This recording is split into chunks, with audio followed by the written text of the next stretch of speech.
I want to talk to you today about emptying out the negative. It's easy to go through life holding on to things that are weighing us down. Guilt, resentment, doubt, worry.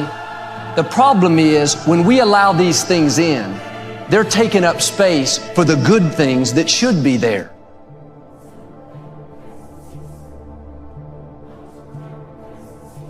Imagine your life is like a container.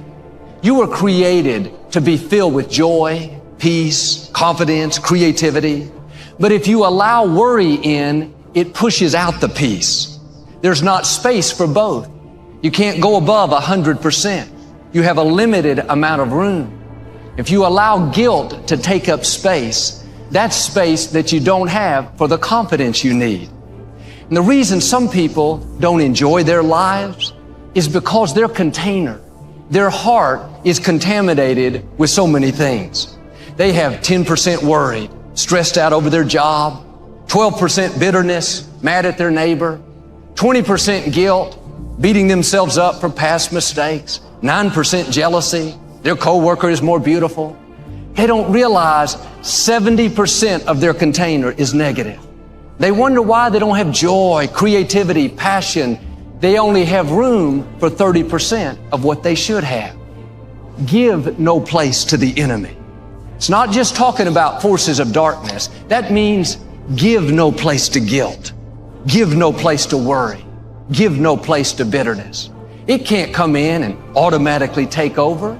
You control what's in your container. You control what you think about, what you choose to allow in. And we all have negative emotions, negative feelings. You have to make the choice. I'm not going to give this jealousy, this bitterness, this anger, valuable space and let it poison my life. I'm going to protect what I allow in me. And every morning when we wake up, we need to empty out anything negative from the day before. Somebody offended you at work. They didn't treat you right. It's easy to let that offense stay. Feels good to carry around a grudge. But you have to be disciplined. Say, no, I am not giving this offense any room. I am not going to let it sour my day. They hurt you once. Don't let them continue to hurt you by holding on to the offense. Being offended is not harming them, it's harming you. It's taking up space you need for the good things that move you toward your destiny. Or you wake up in the morning and thoughts of worry come. How are you going to pay your bills? What if the medical report's not good? You'll never get out of this problem. Don't allow that in. Take inventory of what you're giving space to. Life is too short to go through it with negative things holding us down.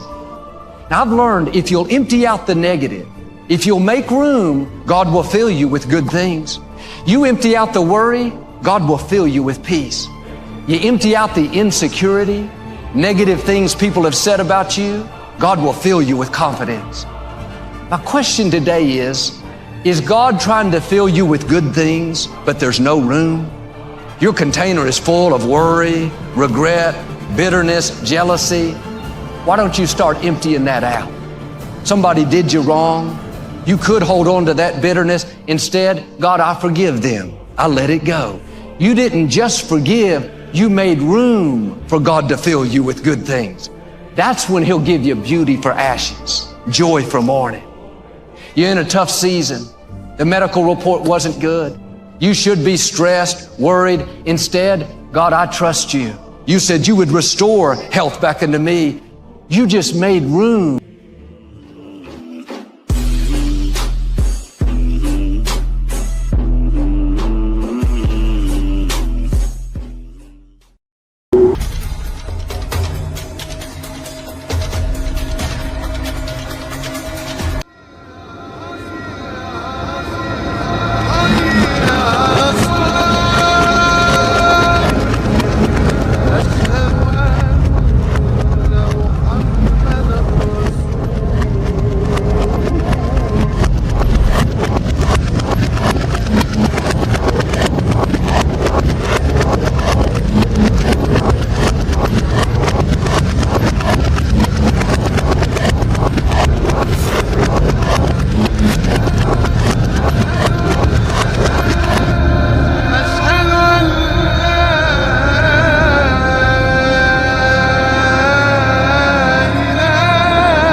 The brain processes information electrically. It communicates with the cellular structure electrically, and it operates within a certain band of frequency.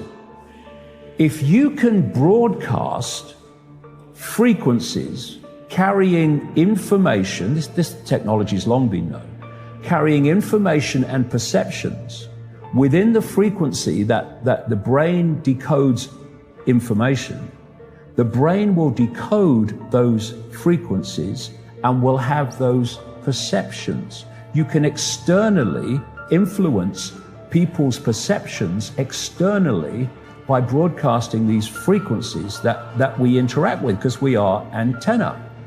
The sad reality is that where we now play our music is in A440. Where did that come from? It used to be 417. A440 came in with the Roman Catholic Church. They suppressed the frequencies. They lost somehow the 152 of the best Gregorian chants, including the hymn to St. John the Baptist, which we've now recovered. That particular hymn was what triggered Dr. Palaio's investigation, looking for those frequencies of vibration by which the music was played. It was known as the most uplifting hymn of all the ages, the most spiritually uplifting hymn. Hymn to St. John the Baptist. It was played to 6 tones. These are those 6 tones. These are those 6 frequencies. And so the A440 is what now is the standard tuning. If you go A439, you're closer to one of the Creator's tones. If you go A441, you're closer to one of the Creator's original tones. That's how precisely it has been manipulated. To do what? To shut down the 95% of your brain, particularly the right brain that operates the heart-mind to the divine human community. Some decades ago, there was a guy who worked out the frequencies of different emotional states. This is long ago. I mean, it's very, very sophisticated now. So every thought, every emotional response is a frequency. It generates a frequency, and it is of itself a frequency. Hate is a frequency, and it's different to love. You know, when you are in a room and there's lots of aggression and conflict and hatred, you feel it. What do people say? Oh God, you can cut the atmosphere with a knife in there. That is because the frequencies of hate and conflict have been so generated, they have changed the electromagnetic field of the room. When you go driving your car and your channel on the radio is tuned to a station and you're grooving to the music, you love that music. As you get farther and farther away from the broadcasting tower, that music gets static. You start to lose the signal from the clear channel, broadcast, and it gets staticky. When it gets staticky, you get a little annoyed. But you want to listen to it. You really have a heart for that music, so you continue to listen to it for another 10, 15 miles, and suddenly it becomes so annoying that you just get disgusted, you go, ah, and you shut it off. And if you continue to listen to it, you get sick. That's what we're talking about here. Except you don't even know that you've been listening to the static your whole life. You don't even know what the true resonant frequency is because it has been kept. Now, of course, to really be effective, we need to use the proper words and phrases, scientifically selected. But that gives you the basic idea. We embed messages just below the threshold of perception, so they can go directly into the subconscious. They can play across a community these frequencies without anyone knowing, and it starts to have an effect, and it starts to build rage, it starts to build anger, and people might not realize why they're feeling it, but they start to feel it.